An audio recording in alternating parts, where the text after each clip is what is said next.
I am really excited to have such a full room.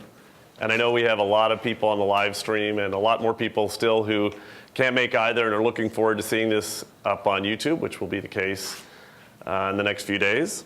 I'm really excited to introduce Professor CaroI Dweck from Stanford University. She's the Lewis and Virginia Eaton Professor of Psychology.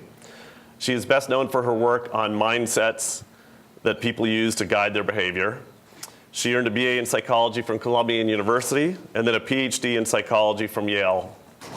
She's the author of a best-selling book, Mindset, the New Psychology of Success. And despite traffic, a bunch of books arrived at the back of the room, which you can purchase afterwards. I certainly encourage you to do so. There's my well-thumbed copy. It's sold over 1 million copies, so there are many of your friends out there who have enjoyed this work. She's a frequent speaker, has spoken on the TED stage multiple times at the United Nations, the White House, among other prestigious organizations. Her work has won so many awards that if I named them all, that would be the entire talk. So I'm not going to do that. And now that I've incredibly boosted her ego, I'd like to bring up Professor Dweck.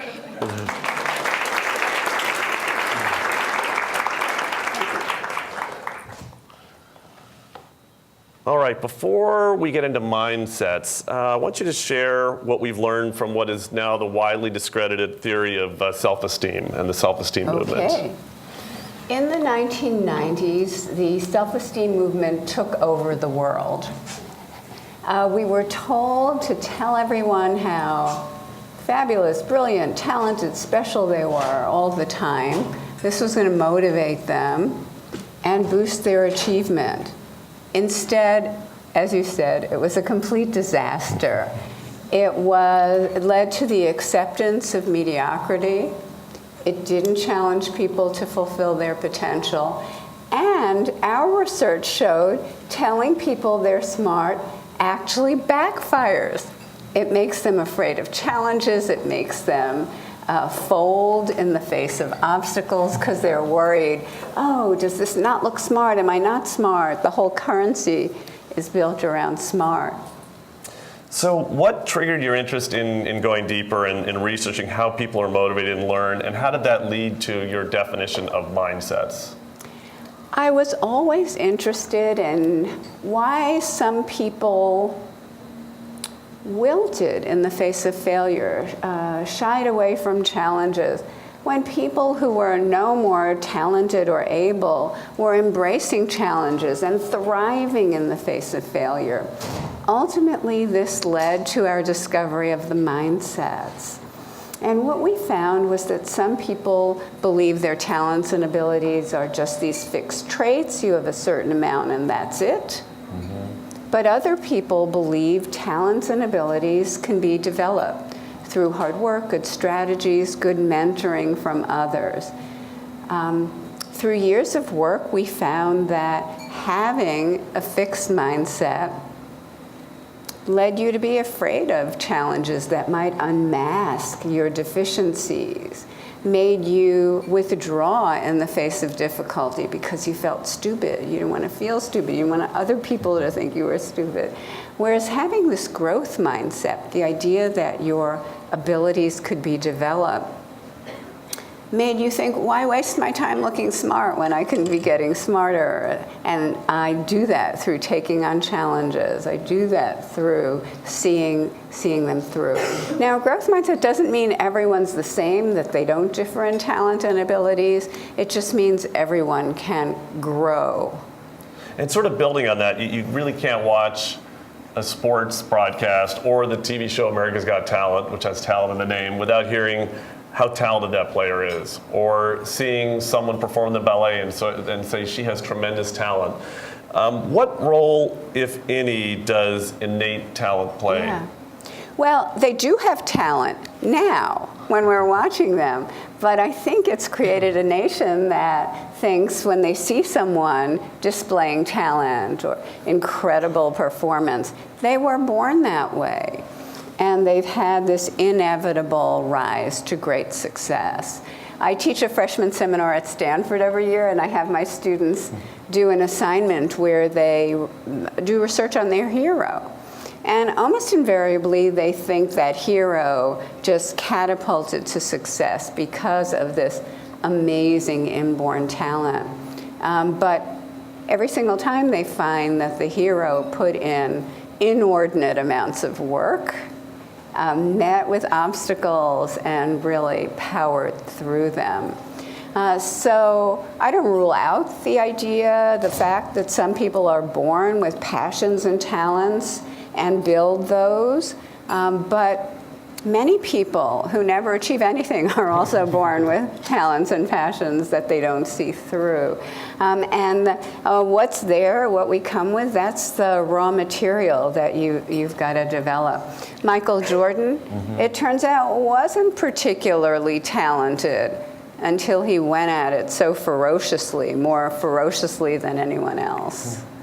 So you talked about over lunch, we had an interesting discussion with part of the team here about growth mindset, fixed mindset. It's a great simplified way to think of it, yet people can have both and it's more of a spectrum. Talk a little bit more about how you can have both mindsets at the same time. We're all a mixture. It's true that you can have a fixed mindset in one area and a growth mindset in another area. But and it's true that it's a spectrum, not a dichotomy, but it's really dynamic, even in a given area. Sometimes you're in a fixed mindset. You think, my abilities are fixed, I have to prove them, I have to look smart, I can't show that I'm working too hard, people might not think I'm so smart. And other times, we could be more in a growth mindset. So what we have to start doing is looking for what triggers because the fixed mindset holds us back, we have to start looking for what triggers it in all of us, even me. What happens when you're facing a big challenge? Do you worry about, I'm going to unmask deficiencies? What happens when there's a setback? Do you think, maybe I'm not good at this? What happens when you're receiving criticism? Do you get angry and defensive? What happens when you see someone who's better at you in what you're good at? Do you feel jealous and resentful, or do you feel inspired? Maybe I can learn from that person. Maybe they can mentor me. So watch out at these trigger moments. See how you're feeling, and see if you can get yourself into more of a growth mindset. So I have two children, two daughters, college age and high school age. I read your book after my older daughter was approaching high school, but my younger daughter benefited from it to the point where I banned the two S words in our house, smart and stupid. I never used the latter, but I was very guilty of using the former. And raise your hands if you've told a friend or a child or a loved one how smart they are. What's that? Words are really powerful is one thing I took away from your book. Talk about trigger words like that, smart, stupid, and how those can work against your best intentions. Yes. When you call someone smart, you put them in a box, or really you're kind of putting them on a pedestal, and their life becomes organized around deserving the pedestal, staying on the pedestal. And you can only do that by narrowing your life to include only things you're sure you're good at, only things you're sure you can succeed at. When we tell someone, you did that so quickly, I'm so impressed, they hear, if I didn't do it quickly, you wouldn't be impressed. And a lot of things take a long time. Or you got an A without working, then they think, if I work, you're not going to think I'm smart at math, say. And so that you're just very subtly conveying these ideas that smart people don't make mistakes, smart people don't have to work hard. The most important thing in the world is to be smart and look smart at all times. And then people start narrowing their world so they can succeed within that fixed mindset. So one thing at Google that we're obsessed with is proving things through data. And I think one of the compelling arguments your book made was around the research you did with children in a school environment. So talk about some of that early research and how it's evolved to reinforce that there's weight behind this concept. Yes, we've done research now with tens of thousands of students. First, finding that those who naturally have a growth mindset do better. We've traced them over challenging, especially in challenging courses like pre-med organic chemistry or challenging transitions, 7th grade, high school, college transitions. We've studied all of those. Recently, we studied all of the 10th grade students in the country of Chile, and 170,000, and we found that at every level of family income, those who believed they could develop their intelligence performed substantially higher on achievement tests than those who thought they couldn't. And the most striking thing was that among the poorest kids, those who had a growth mindset were performing at the level of much wealthier kids. But importantly, because those are correlations, we've done a number of studies where we have taught students a growth mindset. The idea that every time they do a really hard task and stick to it, the neurons in their brain form new connections and they can get smarter.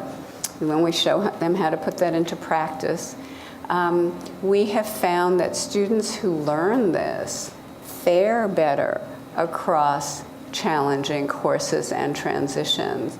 We just showed that in a study of women in STEM classes at universities around the country. But we've shown that at the transition to college, transition to high school, and so forth. So teaching a growth mindset leads kids to take on the challenges, stick to them, and improve. So in our current education culture, and then I want to switch into the work environment, there's such an obsession with standardized testing and those tests having a real material impact on teachers' advancement and even in some cases their income. How do school systems battle on that front at the same time tackle growth mindset, which is more about working hard and process than the actual end result? Yes. It's such an interesting story because standardized tests were brought in for good reason. There were students in certain parts of the country and in certain schools who were performing so poorly and nobody knew and nobody cared. And it was an attempt to say, let's not cheat kids out of a good education. But we all know the unintended consequences. School became about standardized tests, and many teachers, feeling that their jobs or their raises were on the line, taught to the test the entire year. How rewarding could that be for teachers or for students? And we did research to show that a lot of students think that those tests measure how smart they are and how smart they'll be when they grow up. So they're nervous about them, and the whole year is spent on them. When in fact, if you just taught kids and in a way that made them love learning, to love challenges, know how to stick to them, feel the thrill of improvement, then the test score would come as a byproduct of that. Finland, the country that does so well on all these international tests, they don't teach to the test, they teach. The teachers love teaching, the kids love learning, and they do well on the test. Let's get back to that here. So going into the corporate environment, can you actually think of an organization as a growth mindset organization or a fixed mindset organization? You do talk about Enron in your book. Yes. As an example of probably not the positive side. So talk about how you can look at it from an organizational level, and then if you want your culture to be a growth mindset culture, how do you start to tackle that? Yes. So in my book, I identify organizations that valued talent, raw talent above all else, or that valued, believed in everyone's ability to improve and develop and valued that. In our recent work, we've actually gone in and asked the people. We asked employees in different Fortune 500 organizations, oh, what mindset does your company have? Is it a company that believes in fixed talent and worships it? Or is it a company that believes everyone can develop their abilities and really provides these opportunities? And what we found was there was remarkable consensus within organizations about which mindset their organization has. And more important, it made a big difference. So in terms of that difference, you kind of compare and contrast companies that you view as leaders in growth mindset versus those that have struggled maybe because of a fixed mindset culture. Well, in this research, we found that employees in fixed mindset, let me go the other way, that employees in growth mindset organizations said they felt more empowered by the organization and more committed to it. Whereas their counterparts in the more fixed mindset organizations kind of had one foot out the door waiting for the next highest bidder. But to me, what was even more interesting is that the people in growth mindset organizations said their companies valued creativity, innovation, and they really put their money where their mouth was. So if you took a reasonable risk and it didn't work out, they said, my company has my back. My company really values teamwork was another thing they said in the growth mindset organizations. In the more fixed mindset organizations, the employees said, yeah, the company talks innovation and creativity, but if things don't work out, someone pays the price. And finally, the managers in the growth mindset organizations said that their employees had tremendous potential to rise within the organization, become stars, join management. Whereas, and I love this finding because in the fixed mindset organization, they're worshiping the talent and hiring the talent and paying to keep the talent. But a few years later, they're not saying there are a lot of people who have potential to rise in the organization. Either they've left or they don't have that potential anymore. So as many of us in the room participate in interviewing potential candidates for Google, so let's assume for a second that Google's trying to have a growth mindset, and I hope that it is, that what are strategies that interviewers can use to help identify that trait in people, or identify that someone would be open to going down that path? Great question. I worked with a Major League Baseball team, so I'll talk about that first, to devise questions that they could ask to potential draft choices. One was, how'd you get so good at baseball? And some of them said, well, you know, I was born with this natural talent. And others said, well, my father and I, we worked at it constantly. We had a batting cage in the backyard. He filmed me. We watched the tapes and so forth. Another one was thinking about on-field success in the major leagues. What do you think you'd have to change? And some of them said things like, I'll have to get used to the cheering of larger crowds. And others said, maybe everything. I'll have to take all my skills to a new level. It's a whole new ball game. So this knowledge that you might have to really reorganize, redefine yourself, and build new skills is really important. Taking that to the corporate setting, first, I might ask people what their greatest failures were.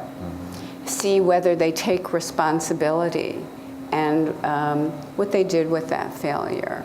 Did they capitalize on it to do something even better than they could have imagined? Did they use it to put value added back into the company? Or on the other hand, did they say, well, I had this failure, I worked too hard, or did they make it something that's really, that really reflects well on them, or was it someone else's fault?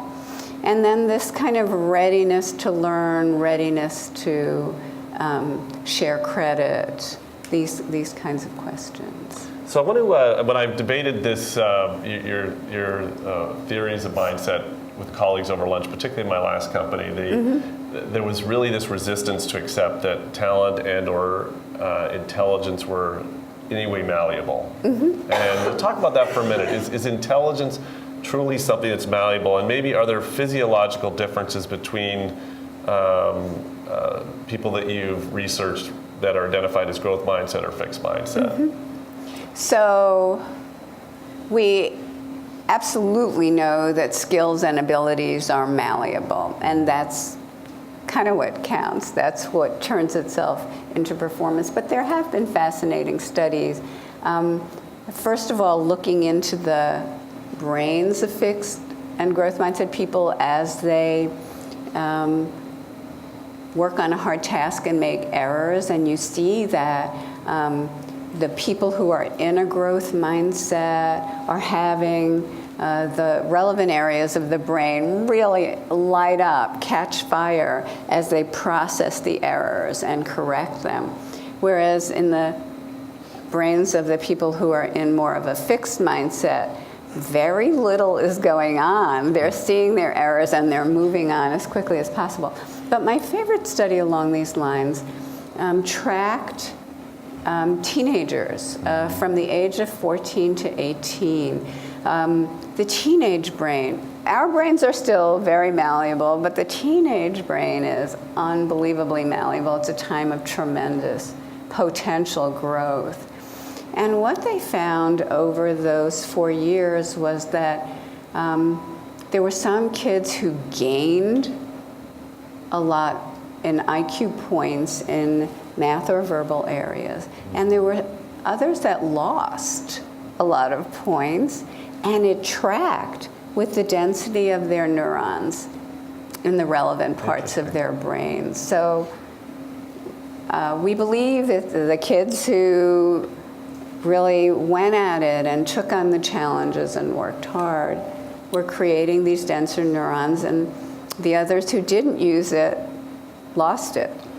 So, and I thought another interesting aspect of your research was, and this could apply in education at home or in business, is the proclivity to cheat based on the mindset that a person is in. And talk a little bit about that. Yes, we have studied that directly, and we see that cheating is more, the desire to cheat and the actual cheating is more prevalent within a fixed mindset. Within a fixed mindset, if, say, you haven't done well on a subject before, but you want a good grade, you feel like, oh, I have to find some circuitous means. But if you feel that there are many ways that you can do better through actual learning, you're more likely to do that. So in one study, after a poor grade, students who held more of a fixed mindset of their intelligence actually said in advance they're seriously considering cheating on the next test. So in your recent TED Talk... I want to say one more thing. Sure. In our business study, the people in the fixed mindset organization said cheating and deception were much more prevalent. Interesting. And think about it. If I have to be smarter than you, if I have to be the superstar, I'm going to consider all different ways to look better than you look. And if I have to keep secrets from you or hoard my knowledge from other people, I'm going to do that. But in the growth mindset organization where people are collaborating and learning and tackling challenges together, where's the cheating going to come in? It isn't. So if a company observes that behavior, and it's a company at scale, let's say it's not a company of 10 people, but of hundreds or thousands, and they recognize we have a culture problem. Yeah. How do you go about even trying to tackle that? What are some of the strategies companies can use if they decide we want to shift the culture, we know it's going to take time, it's not just a switch that you flip, but what are some of the strategies a company could employ to change the culture? So I think the best thing is for the message to come down from the top, where they don't just announce we're a growth mindset culture. They really explain what the new value system is. The new value system on taking on challenges, on rewarding reasonable risk, on teamwork, on sharing information, giving performance evaluations that speak to people's growth and contribution to the company in terms of learning, and salary increases that take into account, did someone take on challenges, improve, help other people improve, were they a good team player? Bottom line counts, but these things also count. So to kind of talk growth mindset talk without backing it up, I don't think that's going to happen. If you have the old reward system that's rewarding kind of individual jockeying for acclaim and power. But if you back it up with evaluations, rewards, and mentoring, and what a growth mindset deeply means and how it can be enacted within the job, I think that's a great start. In your recent TED Talk, you talked about the power of yet, which I thought was a very interesting concept. Talk a little bit about what you meant by that. Yes. It all started when I learned about a high school in Chicago where students had to pass maybe 84 units to graduate. And if they didn't pass a unit, they got the grade not yet. I thought isn't that great? Because if you get a failing grade, you think, I hate this. I'm out of here. I'm no good at this. And you kind of lose your steam. But not yet means, hey, you're on a trajectory, a learning trajectory. Maybe you're not at the finish line, but you're on your way there. And the students went around the school unabashedly saying to each other, how many not yets do you have? How many not yets do you have? So we started a program of research, it's still continuing, on the word yet. And showing that saying not yet after a wrong answer keeps up motivation and encourages persistence. So just saying, and listen to yourself. If sometimes you say, I'm not a person, or I could never do then just add the word yet. And it takes a very, or if one of your employees says, I can't do it, I'm no good at this, it takes a very fixed mindset statement and it puts it in a whole different growth mindset context. And just the second to last question for me is you did some interesting research very recently around gaming and gaming applied to math. And talk a little about how you were able to incorporate your concept of the growth mindset into that experience. We teamed up with Zoran Popovich and his colleagues at the University of Washington to create a math game called Brain Points that incorporated growth mindset principles. There were algorithms built into the game that detected the students' effort, their use of strategies, and their improvement. Okay, and then in our experiment, we compared Brain Points to the standard version of the game. Now, the standard version of the game is your usual game where the more you zoom through and answer problems correctly, the more you rack up points. Not in Brain Points. Actually, if you zoom through, it apologizes to you and says you didn't earn any points that time. We're sorry, we'll give you something more challenging the next time. So what happened was this. First, students played, these were grade school students. They played longer because they could leave the game at any point. They played significantly longer. They used more strategies. We dropped in difficult problems occasionally. They persevered on them longer. But this was my favorite finding. In the standard version, it was mostly the high achievers who played to the end. But in the Brain Points version, they stayed in, they played to the end, they liked it, but so many more lower and medium achievers also stayed till the end. Cool. So what keeps you up at night as you think about where your research can go? Because like any scientific endeavor, it's constantly being challenged and revisited. What keeps you up at night worrying about where your theory could be right or wrong or improved? Yes, I always had this attitude of challenging my ideas and my theories, because if you're wrong, you want to know it as soon as possible. You don't want to spend your life on it. So what keeps me up at night in a good way are different areas where it could be applied. So we have a whole program of research on peace in the Middle East, where we're using mindset principles. I'm not minimizing the hugeness of the problem, but we're using mindset principles to try to build some greater understanding. So I love to think of ways that we can extend it into areas we never thought of before.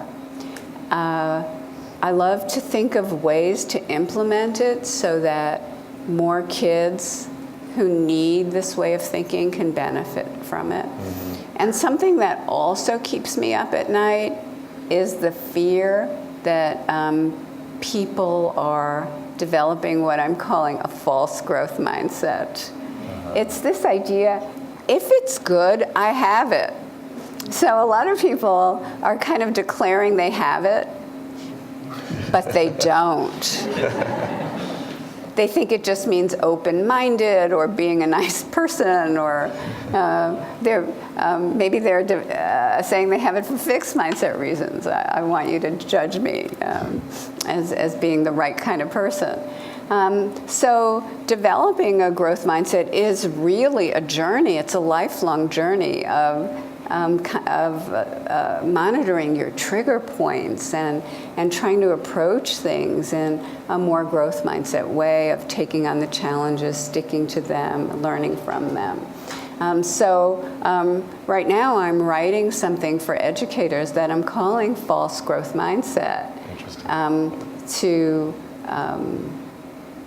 To tell them, no, you can't just say it. You have to take a journey, because we're doing research now showing that many teachers and parents who say they have a growth mindset are actually responding to kids in ways that are creating fixed mindsets for the kids. So that's kind of the array of things that keep me up at night. But that said, I do sleep pretty well. All right, with that, we'll open up for questions from the audience, and I'm going to take a quick look at the Dory too, so the mic's going to get passed around. Hi.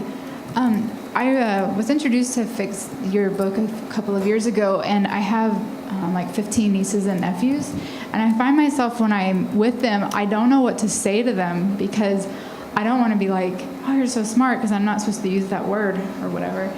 But then it's like I forget what to say when they're telling me about friends at school or problems they're having. It's sometimes like, that sounds really hard.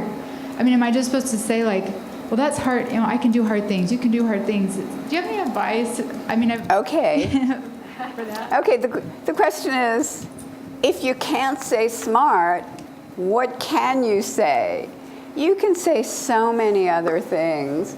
One thing is you can just show interest in the process that the child or other person is engaging in. And in our research, that's what we've shown is effective.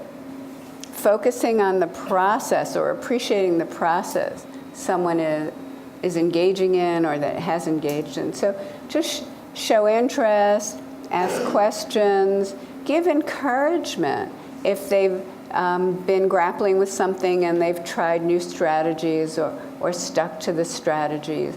One parent said, oh, I hate it because I can't appreciate when my child does something great. I said, well, where'd you get that from?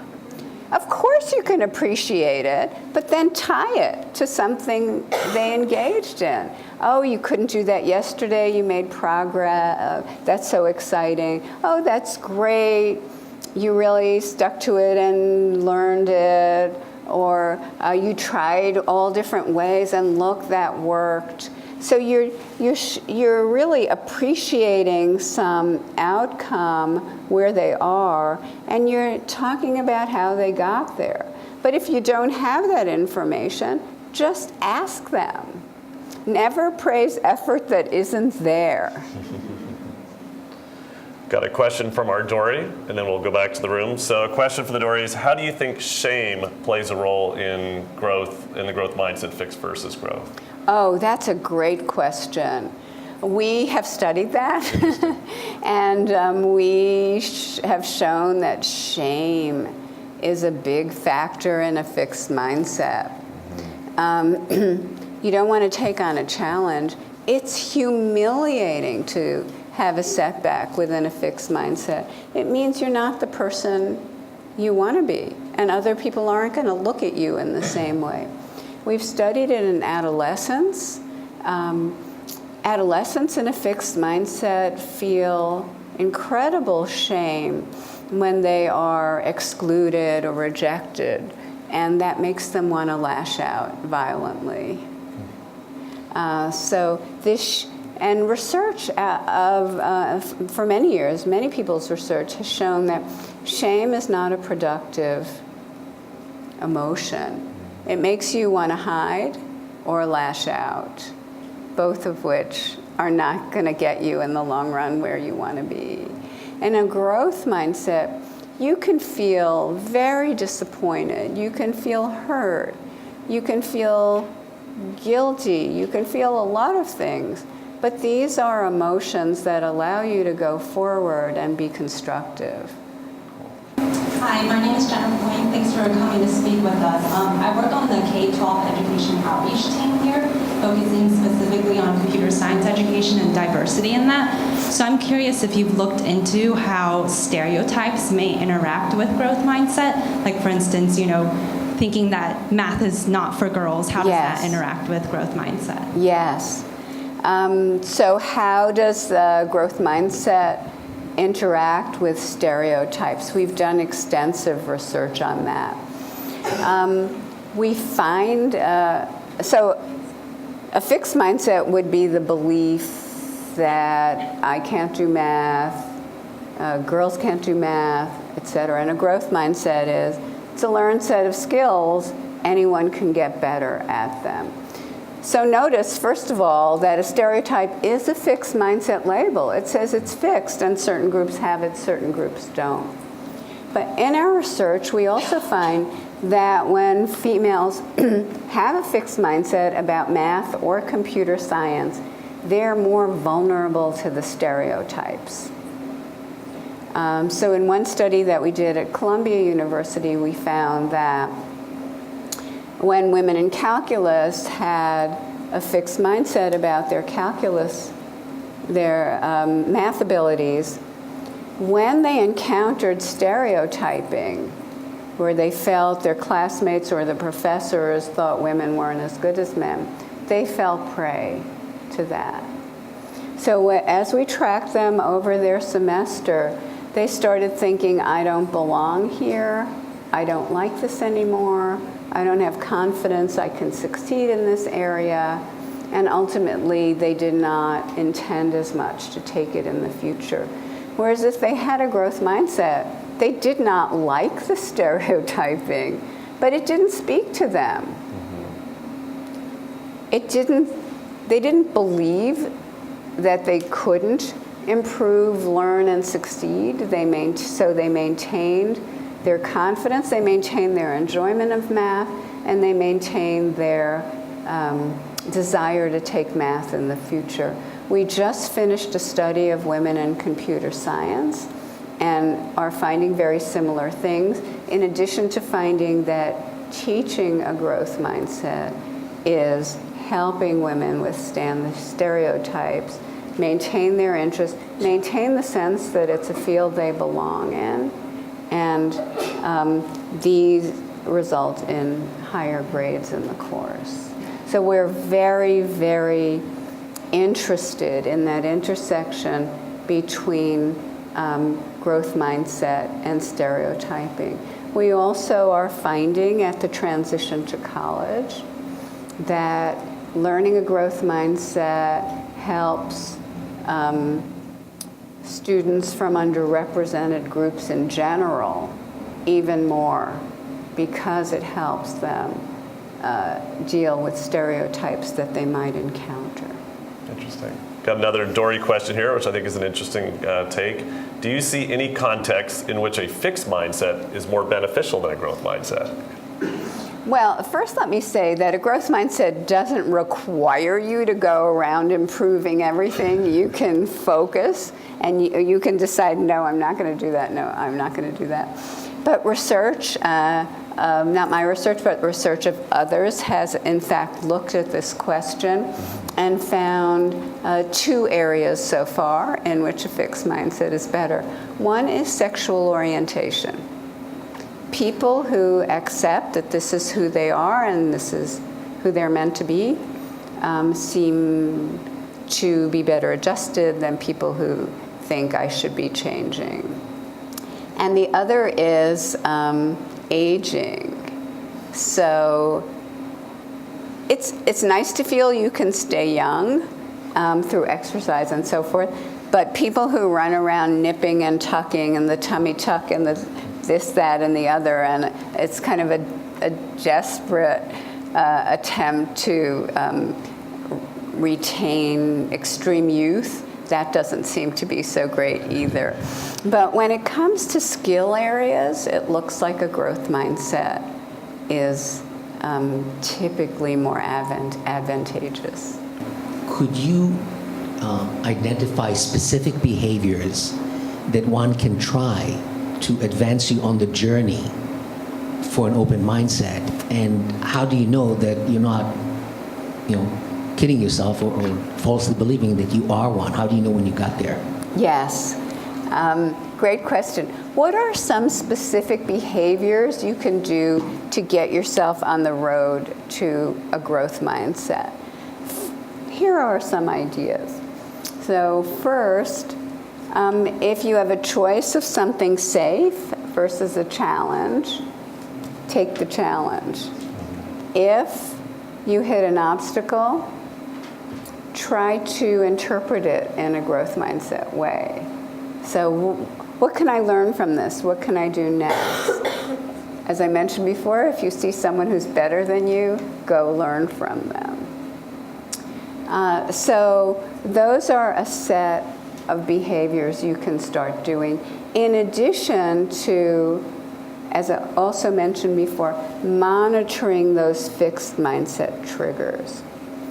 And the thing is that it's a journey that one is always on. It's not ever the case that you've arrived at a full permanent growth mindset.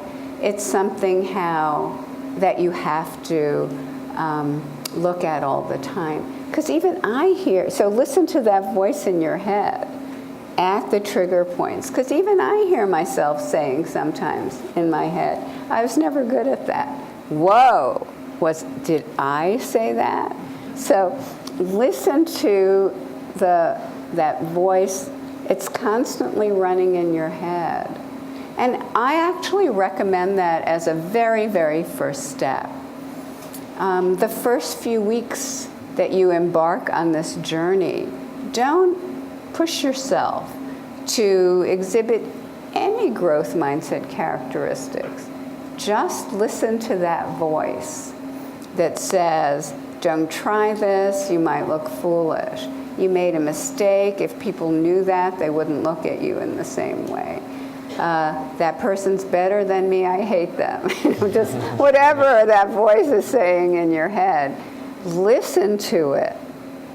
And even do it with friends, discuss it. Or when you see someone doing something that looks effortless, are you thinking, oh, they're just brilliant and talented? Catch yourself thinking that. Or someone who's struggling, are you thinking, oh, they're not really good at that? Albert Einstein says, I'm not that smart. I'm not smarter than other people. And he meant it. He said, I just stick to things longer. That's why people thought he was slow originally. He knew he didn't understand time, space, energy, and so forth. So I would say the very first step is the first few weeks, just listen to that fixed mindset voice. It's there. We all have it. And if you don't hear it, it will rule your behavior. Thank you for coming. I actually read your book right before I started at Google, and I know I have a very fixed mindset, and this is sort of a fixed mindset question even. But have you seen patterns in which kids have fixed mindsets? Do you see, are there differences across socioeconomic lines? Do you see that certain teachers, most of their students will have the growth mindset? Or I'm sorry, yeah. Do you see patterns with who has the growth mindset, Yes. and how does that happen to kids?